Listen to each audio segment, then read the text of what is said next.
Hi, I'm Mark from SoonExistent, and my name is Indigo Montoya. You killed my game. Prepare to die. Could've just taken the stairs.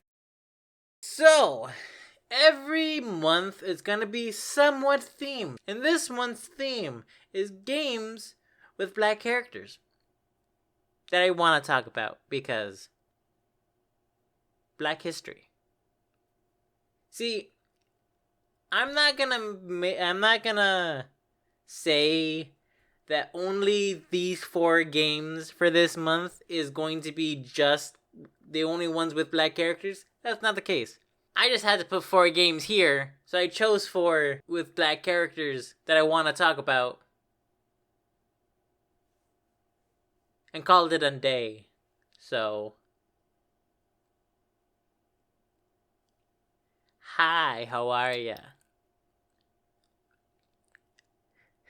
In other words, you may be wondering what's the game for this one. And this is a game everyone's heard of, nobody really played. Because it was on a few consoles and never released again. And can't remake because of licensing. And I'm talking about that lovely game, Def Jam. Well, technically the entire series. There's Vendetta, there's Fight for New York, there's Icon. All of them. Def Jam fighting games. Well, the main one I've been researching is the Fight for New York. That's one everyone's been playing, really. If you've heard of that game, like, comment, and subscribe. Tell me in the comments whether or not you've played it or not. There's not many people I've heard who've played it, but have heard of it. Ironically, my partner has played it, because he had either a friend or a cousin who had the game. But then again, all of that was back in, what was it? Xbox 360 days? Which was a long-ass time ago. Whew! Every month we have 4 points to talk about this game, to get you to be interested. We have history of the game, outside significance, story of the game, in-universe significance, fandom, personal significance, and future significance in general. This is going to be probably a longer one, mostly because this had a very interesting reputation and very interesting circumstances. I mostly say because we're talking about the history first, naturally. So apparently, this game is made by a record label, Def Jam. And they had people like Snoop Dogg, Ludacris. They had Method Man, Ghostface Killah, Ice-T, Elephant Man, and that's only to name a few. It's jam-packed, full with artists, mainly filled with people from the Def Jam record label. Naturally. This was a very interesting game, mostly because it was unlike many other games and was more into the wrestling than hand-to-hand combat than usual. This is into the further down the line of console exclusives that questioned the realm of what makes a fighting game a fighting game. I still need to make that video.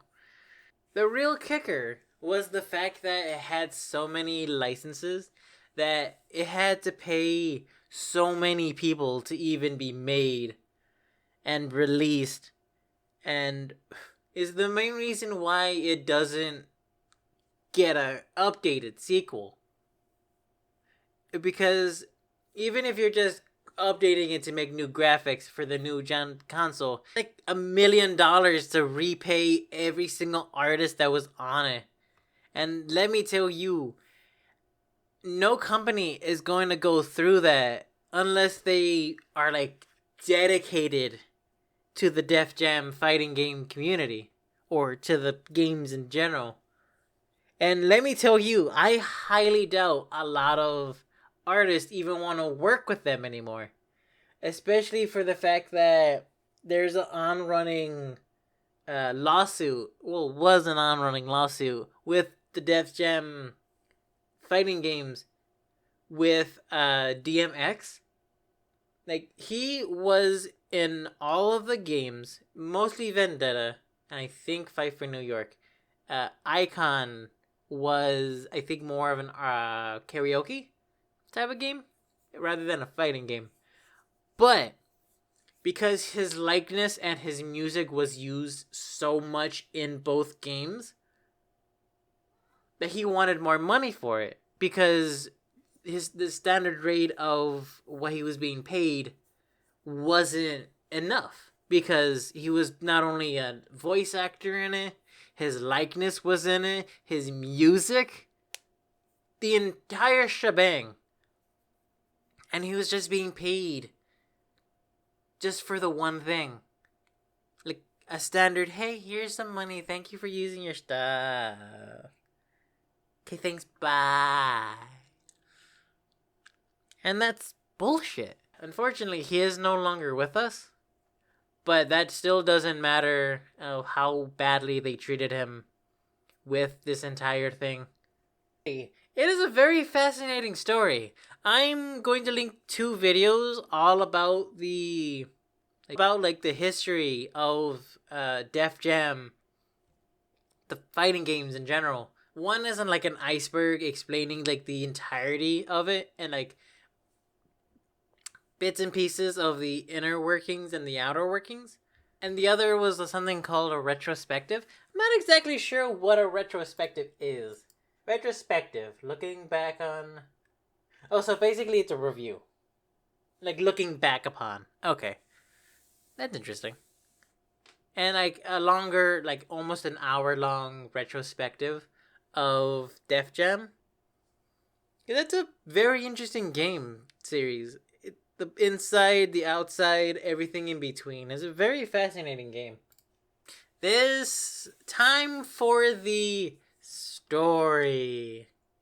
So these is going to be a lot more difficult to talk about because it's a lot simpler of a game, because especially compared to the previous of like the time travel wars of like Street Fighter and Mortal Kombat. Tekken is a little complicated, but that's mostly because of like just family ties and all that jazz. So the story mode is much like how Smash Bros handles the story mode, where you play against people, but this time if you defeat them, they join your party, and you can use them as like level select. You can also customize your own character to have like a sort of self-insert. Make your own special character to be inserted into the streets of insert big city name here. Essentially, it's a turf war between 2 different people. I'll get to that in a bit. You have multiple different characters, such as Ghostface Killer, Ice-T, Elephant Man, and like as themselves. But then you have artists that are in-game characters like Method Man as Blaze, and even Snoop Dogg as Crow, the main bad guy of the game, essentially. It's not subtle as to who is who, to be honest with you. There's even characters that are clearly the people who just play them. Example, Trejo as, Danny Trejo, aka Machete. He's just in the game. Like, there's no clear connection of, that is somebody playing Machete. No, that is Machete. No ifs, ands, or buts about it. So the actual story is basically a turf war between D-Mob, essentially the main boss of the gang you're in. Technically, it's not a gang. Main dude you fight for, essentially. against the rival group of the Crows, aka Mr. Crow, or I think his name is just Crow, aka Snoop Dogg. Each game, the plot is a little different, usually expanding more and more with the lore that is already established. Obviously, D-Mob is like the person who, hey, brought you in, taught you the streets, but then he's tragically killed. But I think that was supposed to be like a mysterious type of, oh no, why did you tell me the secret type of thing.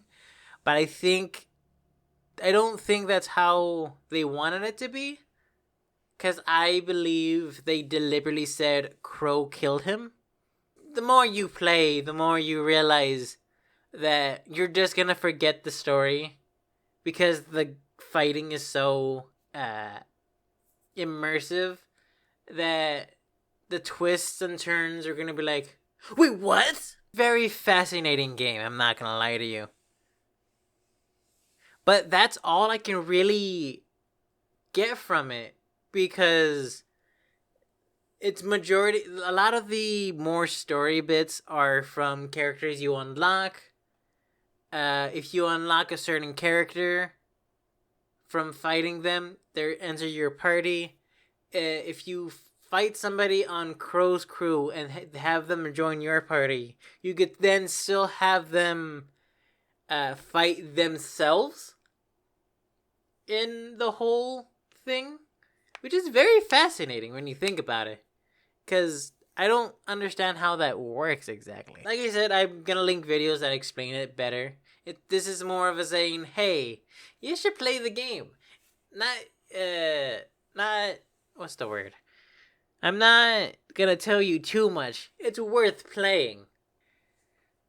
So I'm gonna have difficulty doing the fandom side of this, because I rarely see anybody playing this outside of the fighting game community, and even then, it's one of those retro games that it will never be remade, purely because nobody wants to go through the trouble of paying every artist that's in it, because that's a lot of money, and people in the gaming industry, unfortunately, care so much about money, despite a brand new one would essentially have billions of dollars worth of, yeah, this is pretty good if we do it correctly.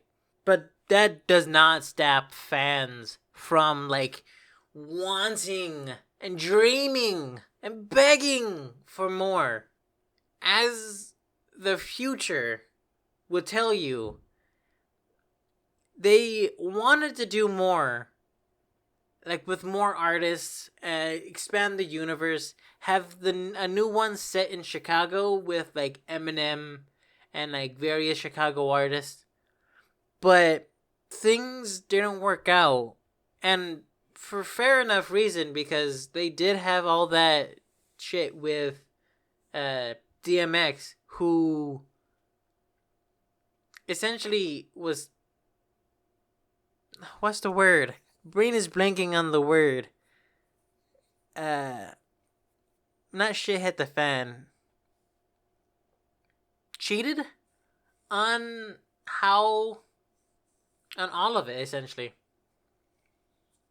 Well, yes, Def Jam is still a record company that is still around, and the only artist from it that is still with Def Jam is Ludacris. And that is rather funny, actually. And he was in every game, so take it with a grain of salt. Thank you all for joining me on this lovely little, I want to say, review. More recommendation. Just talking about it. I know this probably wasn't a very long one. I probably focused more on the story and the history, because it's difficult to find people who have played nowadays who are still around, in the sense of they're still on the internet. There are some videos of Def Jam and people talking about it, but not enough to get a real sense of how people play, which is unfortunate, but you know, that's sort of how it happens when, a game falls into obscurity. It's a very fascinating game, and I really do want to play it, but all the copies sell for like hundreds and hundreds of dollars because nobody wants to sell make more Xbox 360 games, and anybody who's trying to sell it is trying to sell it for the nostalgia, and having that nostalgia fee for a bajillion dollars. It's damn. But thank you all for joining me. If you've made it this far, tell me. Name an artist you want to have in a Def Jam fighting game. And I'm talking about any artist from way back when to now. I'm curious. Personally, I would find it very funny if the only character they add is Weird Al. Because he would be the Waluigi of the games. And it would be very funny. And I would find it very silly. So, thank you all for joining me.